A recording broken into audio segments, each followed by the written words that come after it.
Buenas tardes. Esta es la lectura del Santo Evangelio según San Marcos, capítulo 8, versículos del 27 al 38. Y nos dice así: Jesús y sus discípulos salieron hacia las aldeas de Cesarea de Filipo.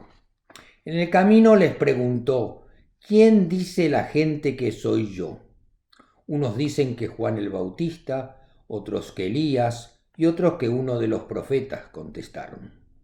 ¿Y ustedes, quién dicen que soy yo? Tú eres el Cristo, afirmó Pedro. Jesús les ordenó que no hablaran a nadie acerca de él. Luego comenzó a enseñarles. El Hijo del Hombre tiene que sufrir muchas cosas y ser rechazado por los ancianos, por los jefes de los sacerdotes y por los maestros de la ley.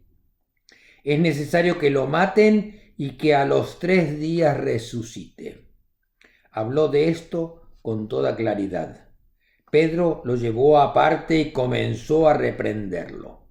Pero Jesús se dio la vuelta, miró a sus discípulos y reprendió a Pedro diciéndole: Aléjate de mí, Satanás.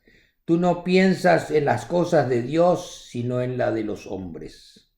Entonces llamó a la multitud y a sus discípulos y dijo: Si alguien quiere ser mi discípulo, que se niegue a sí mismo y lleve su cruz y me siga.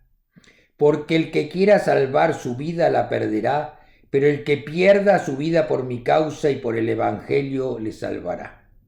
¿De qué sirve ganar el mundo entero si se pierde la vida?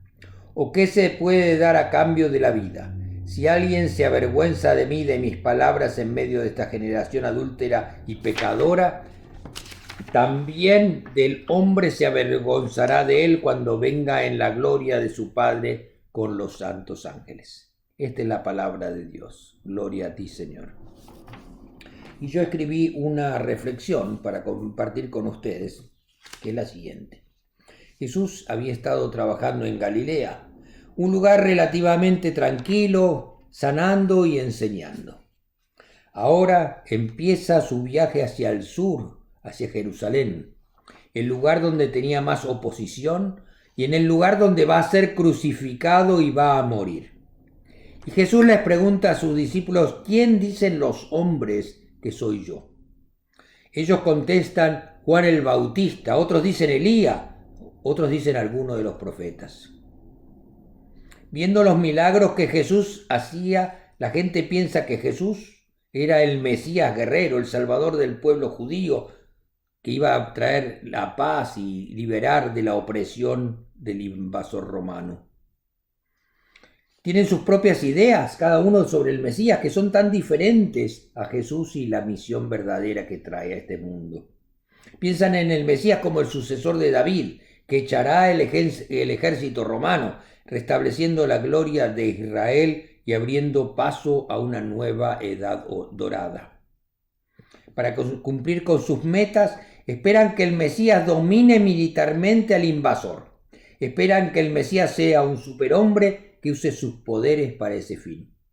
En cambio, Jesús define poder en la capacidad de su amor por nosotros, a tal punto que su amor se expresará cargando la cruz para pagar por nuestros pecados, redimirnos y regalarnos la salvación. Entonces Jesús les pregunta: ¿y ustedes quién dicen que soy yo? Tú eres el Cristo, el Hijo de Dios. Jesús ordena a sus discípulos que no hablen de él a nadie.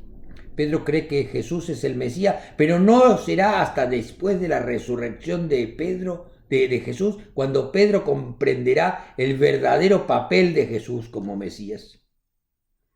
Jesús comenzó a enseñarles a los discípulos lo que habían de esperar, lo que le iba a pasar a él, a Jesús, y les dice que él, el Hijo del Hombre, va a sufrir mucho.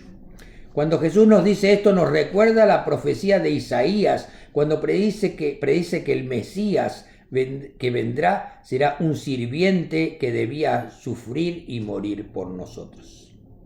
Pedro, por su afecto a Jesús, rechaza lo que le acaba de decir y lo reprende por decir estas cosas. Pedro y los discípulos han sacrificado mucho para seguir a Jesús.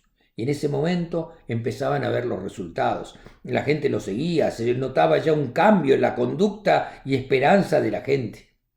Jesús había estado haciendo uno tras otro muchos milagros, cosas increíbles. Los discípulos no pueden aceptar en ese momento que nada malo pueda pasar, porque todo era un éxito. ¿Por qué entonces Jesús tenía que sufrir y morir? Seguramente Pedro pueda pensar que Jesús está pasando un mal momento y por eso se lo lleva de costado para decirle que no hable así. Aún hoy en día, cuando leemos la Biblia, nos hubiera gustado más algo con un final diferente al sufrimiento y dolor que Jesús va a tener. El entender el Evangelio de la cruz y que era necesario pagar ese precio infinito es algo muy difícil de comprender o aceptar. Pero Jesús también les dice que Él va a resucitar a los 3 días. Las malas noticias de la muerte de Jesús van a ser vencidas por las buenas noticias de su resurrección. El Evangelio nos dice que Jesús les explicaba claramente todo esto. Por eso nos preguntamos, ¿por qué los discípulos no son capaces de comprender? La respuesta, por supuesto, es que las enseñanzas de Jesús van en contra de todo lo que creen. A pesar de todo lo que se dice, la gente muchas veces oye lo que espera oír. Jesús le dice a Pedro, apártate de mí, Satanás. Con esto quiere decir, no me tientes, mi destino es muy terrible, no hagas que yo pierda mi voluntad de cumplir con la misión para la cual Dios Padre me ha mandado.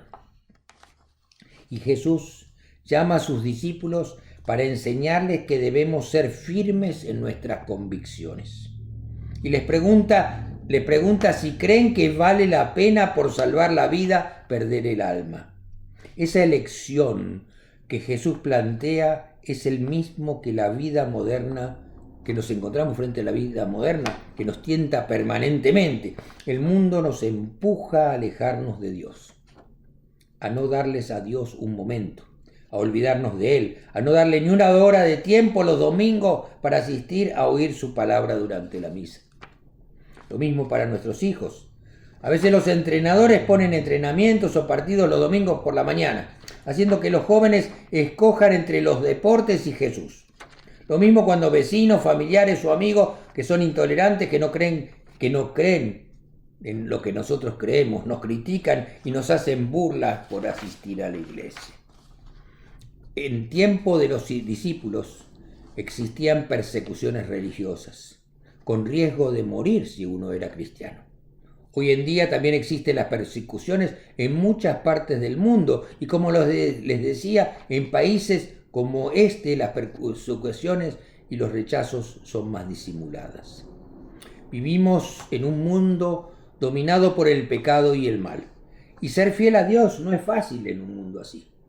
Viviendo entre esa gente que nos critica y rechaza al que es creyente, hace que muchas veces estemos tentados de enmudecer nuestro testimonio de Cristo para evitar discusiones y burlas. Sin embargo, Jesús nos avisa que en el día del juicio se avergonzará de la persona que se avergonzó de él, la persona que se ha callado y no ha dado su testimonio. Jesús advierte que Él no estará allí para esa persona y que no servirá como su defensor, por lo tanto, dejará a esa persona vulnerable e indefensa. Jesús también nos da a entender que por lo contrario, también será, y es una verdad, que Jesús estará ahí para hablar de la persona que haya hablado por Él, que servirá como nuestro defensor. Y Mateo y Lucas, los evangelistas, ponen esto muy claro cuando dicen, cualquiera pues que me confesare delante de los hombres, le confesaré yo también delante de mi Padre que está en los cielos. Jesús nos dice claramente cómo ganar su apoyo y evitar perder el derecho a la vida eterna. Es leyendo la Biblia, es asistiendo los domingos con nuestros hermanos a oír la palabra de Dios, es recibiendo la Santa Comunión, donde encontramos la real presencia de Cristo en el pan y en el vino consagrado. Es compartiendo con nuestros hermanos en nuestras comunidades de fe nuestras dudas, nuestros temores, nuestras debilidades. Es en todos estos lugares donde encontraremos la fuerza para ir derrotando nuestras debilidades, donde encontraremos el consejo sano que nos dé la sabiduría para tomar decisiones buenas. Es allí donde encontraremos la manera de ser testigos y discípulos fieles para declarar valientemente, sin vergüenza, sin importarnos a quienes nos critiquen o que no nos crean cuando digamos con total convicción: Señor Jesús, tú eres el Cristo, nuestro Salvador y Redentor, el Hijo de Dios, a quien vamos a amar y seguir hasta el fin de nuestros días. Que tengan una buena semana y que Dios los bendiga en nombre del Padre, del Hijo, Espíritu Santo. Amén.